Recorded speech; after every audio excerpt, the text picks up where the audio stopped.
ಯಾವುದಕ್ಕೂ ಪೇಮೆಂಟ್ ಇಲ್ಲ. ಆದರೆ ರಿಜಿಸ್ಟ್ರೇಷನ್ನು ಮಾಡಬೇಕಾಗುತ್ತೆ, ಆನ್ಲೈನಲ್ಲಿ ರಿಜಿಸ್ಟ್ರ್ ಮಾಡಬೇಕಾಗುತ್ತೆ.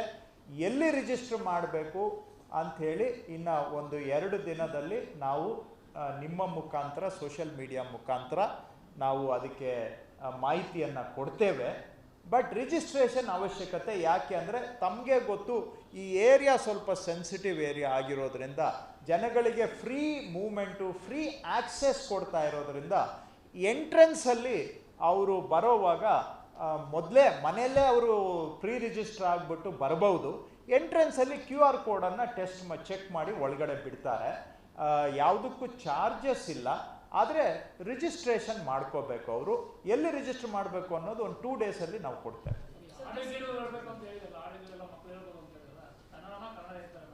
ಕನ್ನಡನೂ ಹಾಗೂ ಬೇರೆ ಭಾಷೆಯಲ್ಲಿ ಬಂದು ಯಾರಾದರೂ ಬೆಂಗಳೂರಿನಲ್ಲಿ ವಾಸ ಮಾಡ್ತಕ್ಕಂಥವ್ರು ಅವ್ರದ್ದಿದ್ರೆ ಅವ್ರಿಗೆ ಅವಕಾಶ ಕೊಡ್ತೇವೆ. ಆ ಹಾಡು ಅನ್ನೋದಕ್ಕಿಂತ ಹೆಚ್ಚಾಗಿ ಕೆಲವ್ರದ್ದು ಸಂಗೀತ ಇದೆ. ಈಗ ಕೊಡವ್ರದ್ದು ಅವ್ರದ್ದೇ ಆದಂಥ ಒಂದು ಸಂಗೀತ ಇದೆ, ಉದಾಹರಣೆಗೆ ಅವ್ರದ್ದೇ ಆದಂಥ ನೃತ್ಯ ಇದೆ. ಆ ಮಲಯಾಳಿಸ್ತು ಏನೋ ಅವ್ರದ್ದೇ ಸಂಗೀತ ನೃತ್ಯ ಇರುತ್ತೆ. ಅಂಥದ್ದು ಒಂದು 7 ನಿಮಿಷ 8 ನಿಮಿಷ ಅವ್ರಿಗೆ ಪ್ರದರ್ಶನ ಮಾಡೋದಕ್ಕೆ ಒಂದು ಪ್ಲ್ಯಾಟ್ಫಾರ್ಮ್ ಕೊಡ್ತಾ ಇದ್ದೀವಿ.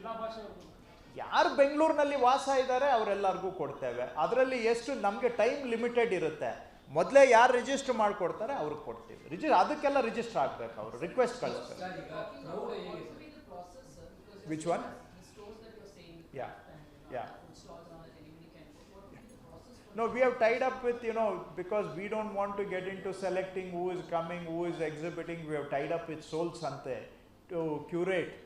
But for this purpose, so we have asked them that it should be about art and craft and opportunity for ethnic wear and such.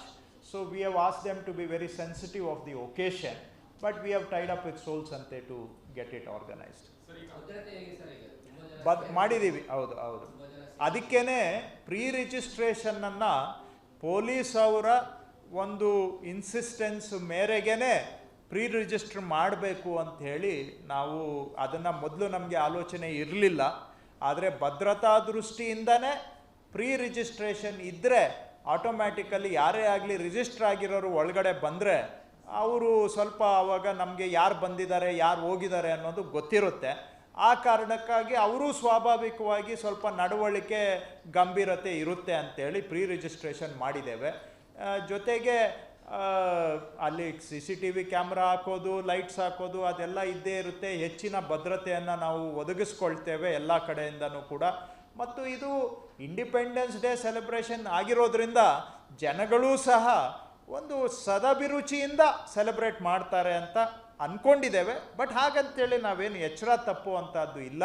Pre registration ಇರೋದ್ರಿಂದ ಸ್ವಲ್ಪ ತಾನಾಗಿ, ಯಾಕಂದರೆ ನೀವು ಯಾರು ಬಂದಿದ್ದೀರಾ ಅಂತ ಒಳಗಡೆ ನಮಗೆ ಗೊತ್ತಿದೆ ಅಂತ ಹೇಳಿದ್ರೆ ಸ್ವಾಭಾವಿಕವಾಗಿ ನಿಮ್ಮ ಬಿಹೇವಿಯರು ಕೂಡ ಒಂದು ಲಿಮಿಟ್ ಒಳಗಡೆ ಇರುತ್ತೆ. ಸೊ ಅದಕ್ಕಾಗಿಯೇ ಈ ಸೆಕ್ಯೂರಿಟಿಗೋಸ್ಕರನೇ ಪ್ರೀ ರಿಜಿಸ್ಟ್ರೇಷನ್ ಮಾಡಿರುವಂಥದ್ದು. ನೋಡೋಣ, ಈ ವರ್ಷ ಚೆನ್ನಾಗಿ ಆಗಿ ಜನ ನಿಜವಾಗಿ ಇದನ್ನು ಮೆಚ್ಕೊಂಡ್ರೆ ಖಂಡಿತ ಮುಂದುವರಿಸೋಣ. ಜನ ಎಲ್ಲನೂ ಕೊನೆಗೆ ಜನ ಇದನ್ನು ಹೇಗೆ ಸ್ವೀಕಾರ ಮಾಡ್ತಾರೆ ಅನ್ನೋದ್ರ ಮೇಲೇ ಅವಲಂಬಿತವಾಗಿರ್ತದೆ. ನಿಜವಾಗಿ ಜನಕ್ಕೆ ಇದು ಸರಿ ಅನ್ನಿಸ್ತು, ಇಷ್ಟ ಆಯಿತು, ಕಾರ್ಯಕ್ರಮ ಚೆನ್ನಾಗಾಯಿತು ಅಂದರೆ ಏನರ್ಥ? ಜನ ನಮಗೆ ಸೆಲೆಬ್ರೇಟ್ ಮಾಡಬೇಕು, ರೈಟ್? ನಾವು ಸುಮ್ಮನೆ ಏನೋ ಮಾಡಿದ್ವಿ, ಅದು ಮಾಡಿದ್ವಿ ಅಲ್ಲ. ಜನ ನಿಜವಾಗಿ ಖುಷಿ ಪಟ್ಟರೆ, ಬೇಕು ಅಂತ ಜನ ಹೇಳಿದ್ರೆ ಖಂಡಿತ ಮುಂದುವರಿಸೋಣ. ಇಲ್ಲ 10 ಗಂಟೆಗೆಲ್ಲ ಕ್ಲೋಸ್ ಮಾಡಿಬಿಡ್ತೀವಿ. 10 ಗಂಟೆಗೆ, ಯಾಕಂದರೆ ಎನಿವೇ ರೆಗ್ಯುಲರ್ ಗೈಡ್ಲೈನ್ಸೇ 10 ಗಂಟೆಗೆ ಇದೆ ಬೆಂಗಳೂರಿನಲ್ಲಿ ಈ ಥರದ್ದು. ಹಂಗೆ ನಾವೇ ವೈಲೇಟ್ ಮಾಡೋದು ಸರಿಯಲ್ಲ. ಪ್ಲಸ್ ಅಲ್ಲಿ ನಿಮಗೆ ಗೊತ್ತಿರೋ ಹಂಗೆ ಏರಿಯಾನು ಸೆನ್ಸಿಟಿವ್ ಇರೋದ್ರಿಂದ 10 ಗಂಟೆಗೆ ಎಲ್ಲ ಕ್ಲೋಸ್ ಮಾಡಿಬಿಡ್ತೇವೆ. 9:45ಗೆ ಕ್ಲೋಸ್ ಮಾಡ್ತೇವೆ. ಈಗ ರಿಸ್ಕು, ಈಗ ನೋಡಿ, ರಿಸ್ಕು ಇದೆ ಇಲ್ಲ ಅಂತಲ್ಲ, ಆಯಿತಾ? ಆದರೆ ಜನನೂ ಕೂಡ ಸಿಟಿಯಲ್ಲಿ ಇವತ್ತು ಏನಾದರೂ ಸಂಭ್ರಮಾಚರಣೆ ಮಾಡಬೇಕು ಅಂದರೆ, ಏನಾದರೂ ಹಬ್ಬ ಮಾಡಬೇಕಂದ್ರೆ ಎಲ್ಲೆಲ್ಲಿ ಅವಕಾಶ ಇದೆ ನನಗೂ ಸ್ವಲ್ಪ ಹೇಳಿ. ಇವತ್ತು ಏನಾಗ್ಬಿಟ್ಟಿದೆ, ರಜಾ ದಿನ ಅಂತಂದರೆ ಇಲ್ಲ ಯಾವುದನ್ನ ಮಾಲ್ಗೆ ಹೋಗಬೇಕು, ಯಾರೋ ಕೆಲವರು ಅಲ್ಲೋ ಇಲ್ಲ ಪಾರ್ಕ್ಗೆ ಹೋಗ್ತಾರೆ. ಇನ್ನೇನಿದೆ ಜನಕ್ಕೆ ಸೆಲೆಬ್ರೇಟ್ ಮಾಡೋದಕ್ಕೆ ಬೆಂಗಳೂರಲ್ಲಿ? ಆಮೇಲೆ ಮಾಲ್ಗೆ ಹೋಗ್ತೀರಾ ಅಂತ ಇಟ್ಕೊಳ್ಳೋಣ. ಎಲ್ಲರಿಗೂ ಮಾಲಲ್ಲಿ ಖರೀದಿ ಮಾಡೋ ಶಕ್ತಿ ಇದೆಯಾ? ಎಷ್ಟು ಜನ ಹೋಗಿ ಆ ಗ್ಲಾಸ್ ಹಿಂದ್ಗಡೆ ಅಂದರೆ ವಿಂಡೋ ಶಾಪಿಂಗ್ ಮಾಡಿಬಿಟ್ಟು ಅವ್ರಿಗೆ ಖರೀದಿ ಮಾಡೋಕ್ಕಾಗಲ್ಲ, ಅವ್ರ ಫ್ರಸ್ಟ್ರೇಷನ್ ಇನ್ನೂ ಜಾಸ್ತಿ ಆಗುತ್ತೆ.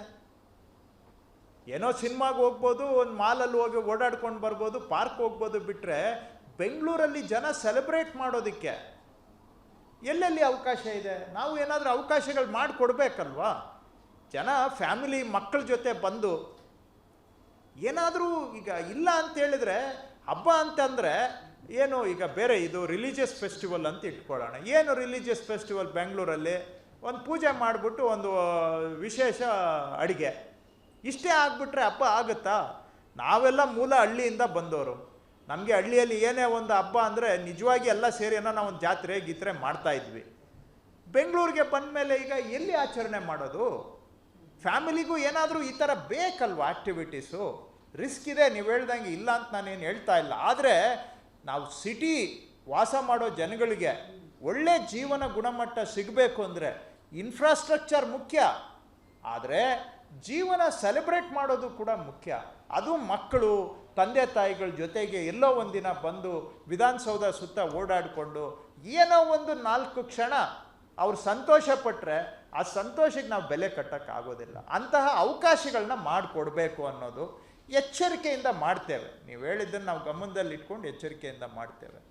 ಯಾಕಂದರೆ ದುಡಿಯೋರಿಗೆ ಯಾವತ್ತಾದರೂ ಒಂದಿನಾದರೂ ವಿರಾಮ ಸಿಗಬೇಕು ಅನ್ನೋದು ನಿಮ್ಮ ಸಲಹೆ, ಒಳ್ಳೆ ಸಲಹೆ. ಅದ್ರ ಹಿಂದ್ಗಡೆ ಒಳ್ಳೆ ಆಲೋಚನೆ ಇದೆ ಖಂಡಿತ. ಪ್ರಾಕ್ಟಿಕಲಿ ನಾನು ಯೋಚನೆ ಮಾಡಿಲ್ಲ, ಇದನ್ನು ಒಪ್ಕೊಳ್ತಾ ಇದ್ದೀನಿ. ಬಟ್ ನೆಕ್ಸ್ಟ್ ಮಾತಾಡ್ತೀನಿ, ಬಿಕಾಸ್ ಒಳ್ಳೆ ಸಜೆಷನ್. ಯಾಕಂದರೆ ದುಡಿಯೋ ಜನಕ್ಕೆ ಯಾವಾಗ ಒಂದು ಬ್ರೇಕ್ ಸಿಗಬೇಕಲ್ವಾ? ರಜಾ ದಿನವೂ ಅವರು ದುಡಿಬೇಕು ಅಂದರೆ ನಿಜ. ನಿಮ್ಮ ಸೆಂಟಿಮೆಂಟ್ ಒಪ್ತೇನೆ, ಕೊಡಲೇಬೇಕು ಸ್ವಾಮಿ, ಕೊಡ್ತೀವಿ. ಅದು ಎಲ್ಲ ಸೇರಿದರೆ ಪ್ರೋಗ್ರಾಮ್ಗೆ ನೀವು ನೆಕ್ಸ್ಟ್ ಕೇಳೋ ಪ್ರಶ್ನೆಗೂ ಸೇರಿಸೇ ಉತ್ತರ ಕೊಟ್ಬಿಡ್ತೀವಿ. ಒಂದು 3 ರಿಂದ 5 ಕೋಟಿ ರೂಪಾಯಿವರೆಗೂ ಆಗ್ಬೋದು ಅಂತ ಅಂದ್ಕೊಂಡಿದ್ದೀನಿ. 3 to 5 crores. Yes, every student, every youngster is a child for us. I mean, sorry, children and youngsters. Children and youngsters. Let me rephrase it. Age, I don't want to be very hard and fast about age. But look, as long as children and youngsters want to celebrate, we should lend ourselves to any opportunity for children and youngsters to celebrate.